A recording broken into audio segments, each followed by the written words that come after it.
yung sign ng beanie is like Pack, flower. Jody. Tapos flower blooms, we're together, blooms and beanie bloom together, let's all bloom forever. Ako po red rose because it's romantic. Wow, because I'm romantic.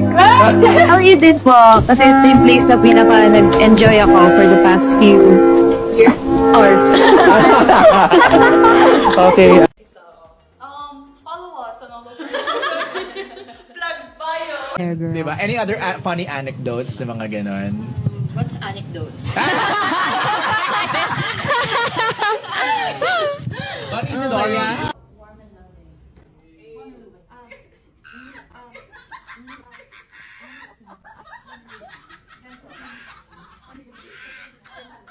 Paano kayo napasok sa Bini?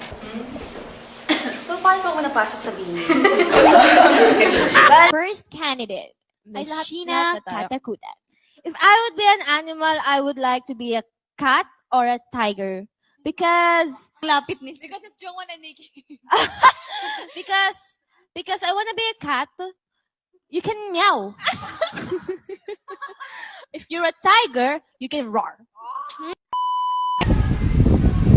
Sayang naman. Oh.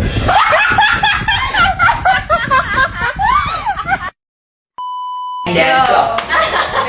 Are you pressured right now? Are you feeling pressured right now? I feel any pressure. Yes. What is the essence of a woman? Pag mag-offer na mag-extend yung Beanie, would you extend? No!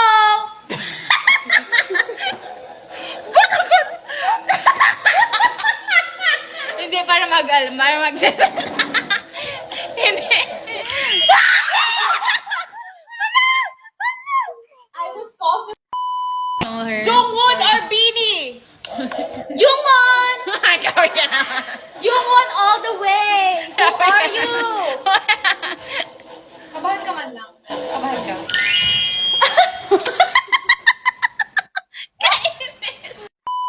Yung dimples ko po, ever since bata pa lang po ako, andyan na po siya. Yes, yun po yung rason. Kayo po, ba't po kayo may ngipin? Sabi na ni Ate Jo, pero just know na dahil you guys have our back, nalilito na ako. Kasi you guys have our back, so you have a back. How can a person be identified?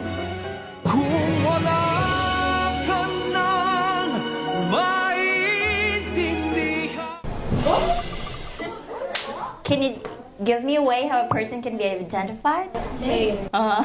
Okay, very good. Ano brightness level ng phone mo?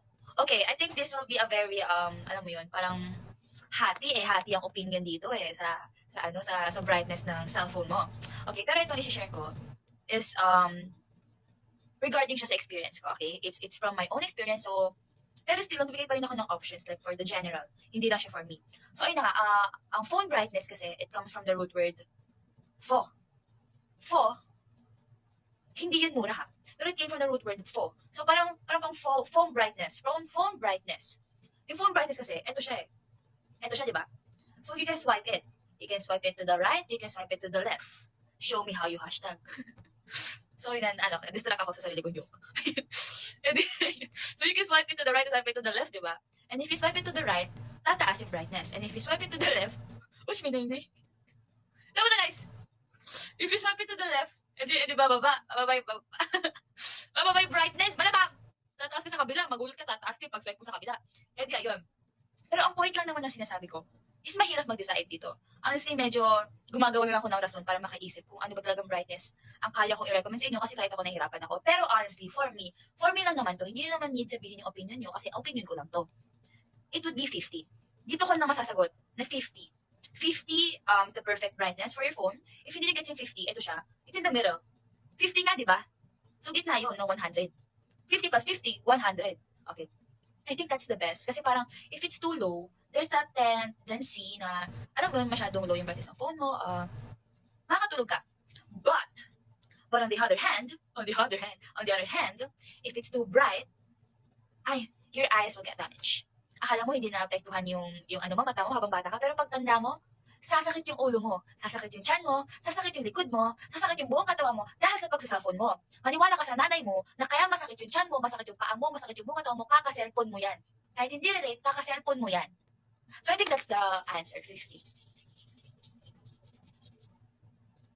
Hindi pa yun yung full capacity ng brain cells ko. That's like only 1/4 of it. What more if I give my all? But I don't give my all. Binolunteer ka ni Joanna. Manggang nakapalda! Nagpanik. Oo. Oo. Na. 1, 2, 3, go. I'm not gonna think, ha? This will just all go out on my mouth. Na, kakasabik naman pala na kapag ikaw ay nandyan na sa tula sa tuktok ng iyong bunganga, alam mo namang hindi ako mapapatulala sa gandang iyong napapala sa kanyang tatay ba o sa iyong nanay na mukha namang lola. Pwede na.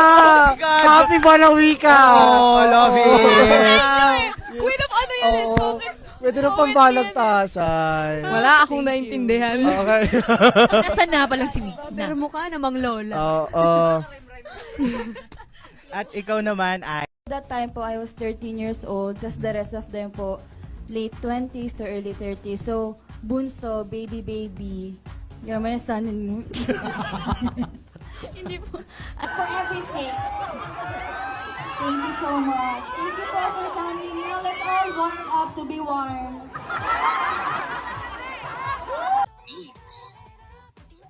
How many fingers did you put down out of 35? 403? Grabe yung question sabi eh. Kaya nga put a finger down lang, di ba?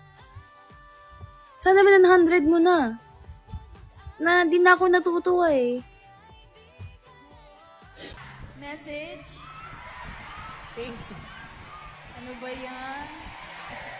Ano ba bang message ko? Yes, thank you, Bloom. Sabi ko nga, di ba, if you guys have our back, you have a... That's the point. Thank you so much, Blooms. Thank you, we love you. In all honesty, we love you. Mwah! In the shade of purple and white. You like it? Yes. In-ear. In-ear, kasi nung nagka-in-ear kami last 2021, I felt like, this is it. Like, we really are a group. Like, may in-ear na kami kasi napapanood ko lang to sa K-pop. Like, yung, mga ganyan. Like, I wanted to try that kahit okay naman yung in-ear ko. So, yeah, in-ear, it represents who I am. And I am this. Siguro sa akin po, parang nakadepende kung paano yung breakup nyo, kung gaano katagal or kaikli yung time na need mo to move on.